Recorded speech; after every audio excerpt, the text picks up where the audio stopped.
Good evening, ladies and gentlemen. After an election, the defeated candidate usually makes a concession speech.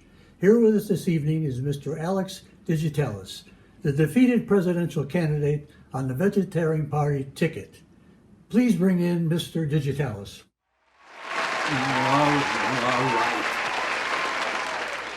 All right, I want to congratulate my opponent, and I'd like to wish him the best of luck. But I can't. Why should I? After the kind of campaign he ran, constantly nitpicking and carping, and about what? It was always about the same thing. Issues. Now, was he being fair? He knew darn well I didn't know anything about that stuff. Anyhow, I want to thank all the members of my family, without whom I wouldn't be standing up here a loser.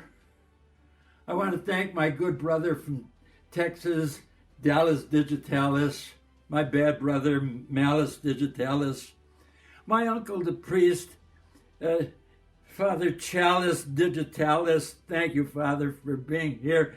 And my cousin, my second cousin, twice removed all the way from Israel. Stand up, Talis Digitalis. And then certainly my good wife, Alice Digitalis. Now, sorry, this wonderful woman, she supported me during the entire campaign. Of course, there was a court order, and I know all about the rumors. But that court order had nothing to do with my incompetency hearing.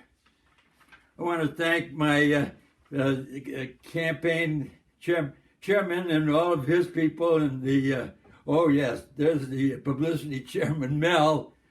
Mel, I want to tell you something about Mel. Mel never got my name in the papers, but he always managed to keep my name out. Now, that was particularly important during that silly paternity thing.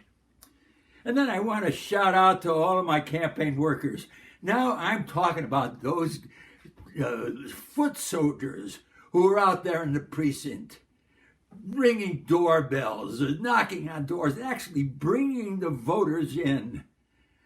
We all know you just can't win an election without them. And I didn't. Where were you guys? I also want everybody, all of the citizens of the United States here, to know that I've never made a campaign promise unless I believe with all my heart that it was absolutely necessary in order to get elected. And you remember, I promised you were going to see a campaign that's run with dignity and honor. And I promised you, regardless of how tough the going got, boy, you weren't going to catch us stuffing ballot boxes, bringing in ghost voters, or doing anything improper. And you didn't, except 2 times. And then finally, to all of those wonderful people, those voters who actually came in and walked into that voting booth with ballot in hand, and you put your X after my name. To all of you, I say, dummies, it didn't count. That's what they would call an illegal ballot. Why, there were instructions all over. There's this little circle after my name. The instructions told you how to do it. There was even a little string with a pencil hanging down. All that you had to do is fill in that little circle after my name. That was it. Oh, never mind. But I am coming back. I hope not. Thank you and good night.